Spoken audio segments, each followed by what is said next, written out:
Sur l'énergie de manière globale, on a lancé pendant cette mandature un grand débat sur la transition énergétique. On a posé 4 questions, dont une était spécifiquement sur notre rapport à l'énergie. C'est-à-dire que dans un modèle de transition énergétique, on n'est plus simplement consommateur d'énergie, mais comment on rend chacun et chacune aussi un acteur véritable de l'énergie. D'où la nécessité qu'il y ait un partage et qu'il y ait des centrales photovoltaïques citoyennes qui puissent émerger dans la ville. Le projet Minawatt, en fait, on avait acté au début du mandat qu'on allait reconstruire le mine. Alors qu'est-ce qu'est le mine? C'est le marché de gros et à Nantes, on a la spécificité que c'est le plus gros marché de gros après Rungis. D'où le fait d'implanter une centrale photovoltaïque de plus de 30 000 m² qui en fait une des plus grosses centrales photovoltaïques de ce type. Puis on a une grosse partie en injection sur le réseau et une petite partie en autoconsommation gérée par des citoyens. On a vraiment la chance sur Nantes et sur sa métropole d'avoir des citoyens extrêmement volontaristes et qui ont envie de défricher et de faire en sorte que des choses puissent fonctionner. C'est une super belle aventure humaine. Mais la transition énergétique est avant tout une belle aventure humaine. À toutes celles et ceux qui ont envie de se lancer, j'aurais un conseil, c'est de ne pas avoir peur. Quand on a un objectif, qu'on sait qu'il est juste, qu'il va redonner du sens aussi à notre projet de territoire, il faut construire aujourd'hui de plus en plus avec, pour et par les citoyens.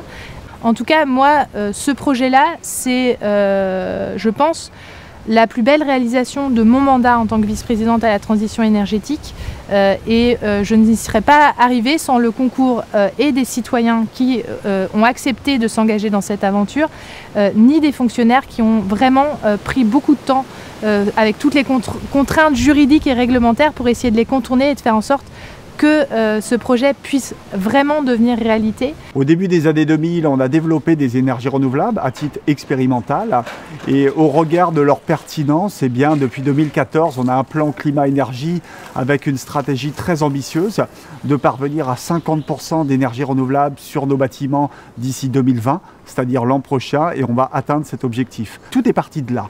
En fait, on s'est dit pourquoi pas proposer aux Lorientais d'être propriétaires de panneaux solaires. Nous, on se chargeait de les poser en fait sur les toits de nos bâtiments et ensuite de reverser un loyer à ces actionnaires qui représentent en fait le montant de l'électricité consommée. Eux se chargent de collecter des fonds auprès des Lorientais. On est parti sur une première installation sur le toit de l'hôtel de ville. On la voulait symbolique, c'est-à-dire c'est la maison de l'ensemble des Lorientais qui va accueillir les panneaux solaires, propriété des Lorientais. Et vu la pertinence à la fois environnementale et économique, eh bien, on a poursuivi notre feuille de route et on a décuplé en fait les différents projets. Aujourd'hui, il y a 4 installations sur nos bâtiments. Je pense que c'est un état d'esprit qu'il faut créer à un moment donné. Il nous faut, nous, on a un devoir d'exemplarité au niveau d'une municipalité. On a créé un élan en se disant « Ok, on y va ».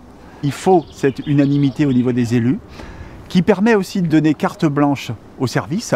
C'est sans doute le dernier aspect aussi, je pense, qui est la réussite d'une politique en termes de transition énergétique, c'est la prise de risque. À un moment donné, si on veut être audacieux, si on veut aller très loin, il faut aussi savoir bousculer quelques incertitudes en étant convaincu de la démarche que l'on mène. C'est à la fois très bon au niveau de notre empreinte carbone, très bon pour nos finances, très bon pour l'implication citoyenne, alors on fonce. Et on a fait le bon choix. Alors pour ce qui est de l'implication citoyenne, c'est pas tombé du ciel comme ça forcément. Très vite, je me suis converti à l'idée majeure que si on voulait vraiment réussir cette transition énergétique, il fallait vraiment qu'on s'y mette tous. Je pense qu'aujourd'hui, on change de paradigme là et qu'un citoyen, il a surtout pour intention de voter, mais aussi de continuer à s'impliquer. En tout cas, il y a une partie des citoyens qui le demandent fortement aujourd'hui et c'est aux élus de le comprendre maintenant pour que l'ensemble de cette dynamique prenne corps. Des projets, il y en a, mais il y a aussi une première réalisation qui est active, hein, puisque pour se faire la main, ce groupe de citoyens et des nouveaux citoyens, bien sûr, qui sont arrivés entre-temps, ont créé les Survoltés, une société coopérative d'intérêt collectif. Cette société a déjà réalisé une première installation de photovoltaïque sur le toit d'une école. Voilà, donc ça a été un travail, là encore, collectif. Il a fallu qu'on s'adapte. Et aujourd'hui, cette structure coopérative, qui compte à peu près 80 sociétaires, est en train de s'appliquer à réaliser une deuxième installation qui, là, sera en autoconsommation. Dans notre communauté de communes, on a répondu assez rapidement positivement. La communauté de communes a mis des parts sociales dans la coopérative. Des communes aussi ont mis des parts sociales. Et puis sur notre département, on a une SEM qui s'est créée il n'y a pas si longtemps et qui elle aussi a pris des parts sociales dans cette coopérative citoyenne.